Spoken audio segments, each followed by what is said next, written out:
প্রবল স্রোতের মধ্যে প্রায় 15 জন মানুষ কাঁধে তুলে এগিয়ে নিয়ে যাচ্ছেন একটি সিএনজি। পানির তোর এতটাই বেশি যে একবার পা পিছলে গেলেই সবাই ভেসে যেতে পারেন। তবুও কেউ থামছেন না, কারণ সামাজিক যোগাযোগ মাধ্যমে ছড়িয়ে পড়া দাবিতে বলা হচ্ছিল সিএনজির ভেতরে রয়েছেন এক প্রসূতি মা, তাকে বাঁচাতেই এমন জীবন বাজি রাখা অভিযান। ভিডিওটি মুহূর্তেই ভাইরাল হয়ে যায়। অসংখ্য মানুষ লিখতে শুরু করেন, এটাই বাংলাদেশের মানবতা। এমন দৃশ্য চোখে পানি এনে দেয়। একই সঙ্গে দাবি করা হয় ঘটনা ঘটেছে চট্টগ্রামে। কিন্তু ভিডিওর পেছনের বাস্তবতা কি?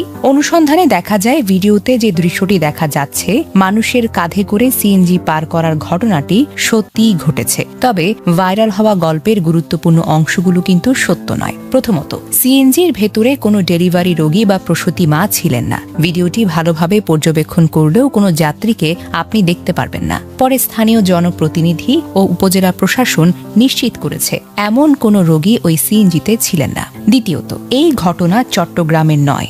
আসল ঘটনাস্থল হল বান্দরবনের নাইখংছড়ি উপজেলার বাইশারি ইউনিয়নের রাঙাঝিরি পাহাড়ি খাল। বর্ষাকালে পাহাড়ি ঢলে খালটির স্রোত এতটাই বেড়ে যায় যে মাঝখানে সেতু না থাকায় স্থানীয়রা বাধ্য হয়ে এভাবে কাঁধে তুলে যানবাহন পার করেন। তবে একটা বিষয় কিন্তু সত্য, ভিডিওতে দেখা মানুষের সাহস ও সহযোগিতার দৃশ্য একেবারেই বাস্তব। পাহাড়ি ঢলের প্রবল স্রোতের মধ্যে একটি সিএনজি কাঁধে তুলে পার করা মোটেও সহজ কোনো কাজ নয়। মুহূর্তের অসতর্কতায় বড় ধরনের দুর্ঘটনা ঘটতে পারত, কারণ পাহাড়ি খালের স্রোত সাধারণ নদীর পানির চাইতে অনেক বেশি তীব্র এবং অনেক বেশি অনিয়ন্ত্রিত। এই ঘটনা আবারও প্রমাণ করল সামাজিক যোগাযোগ মাধ্যমে একটি বাস্তব ভিডিওর সঙ্গে যদি সামান্য মিথ্যা তথ্য যোগ করা হয় তাহলে সেটি খুব দ্রুত লাখো মানুষের কাছে সত্য হিসেবে প্রমাণিত হয়ে যায়। বাস্তবে সিএনজি কাঁধে তুলে পার করার ঘটনাটি সত্য, কিন্তু ভেতরে ডেলিভারি রোগী ছিলেন এমন কোনো প্রমাণ নেই। আবার ঘটনাটি চট্টগ্রামের বলেও যে দাবি ছড়ানো হয়েছে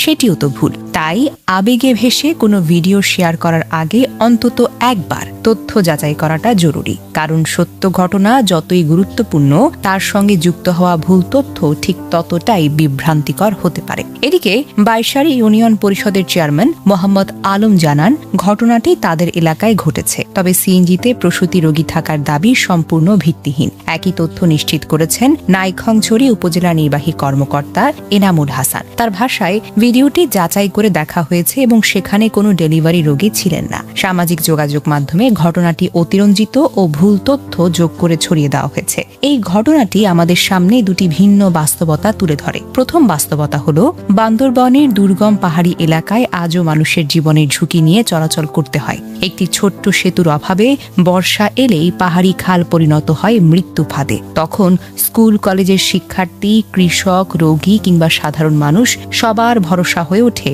একে অপরের কাঁধ। ভিডিওতে যেভাবে কয়েকজন মানুষ নিজেদের জীবনের ঝুঁকি নিয়ে একটি সিএনজি কাঁধে নিয়ে প্রবল স্রোত পার করলেন, সেটি নিঃসন্দেহে মানবিকতা, সহযোগিতা এবং পারস্পরিক বিশ্বাসের এক অসাধারণ উদাহরণ। তবে দ্বিতীয় বাস্তবতাটি আরও বেশি উদ্বেগজনক। ভিডিওটি বাস্তব হলেও তার সঙ্গে জুড়ে দেওয়া হয়েছে একটি গল্প, যেই গল্প বাস্তব না। সিএনজির ভেতরে ডেলিভারি রোগী ছিলেন। চট্টগ্রামে মায়ের জীবন বাঁচাতে এমন ঝুঁকি, এসব দাবি মুহূর্তেই হাজার হাজার মানুষ বিশ্বাস করে ফেলেছেন। কেউ যাচাই করেনি, কেউ প্রশ্নও তোলেননি, কারণ আবেগের গল্প খুব দ্রুত মানুষের মনকে ছুঁয়ে যায়। আর সামাজিক যোগাযোগ মাধ্যমের অ্যালগরিদমও এমন গল্পকে আরো বেশি মানুষের কাছে পৌঁছে দেয়।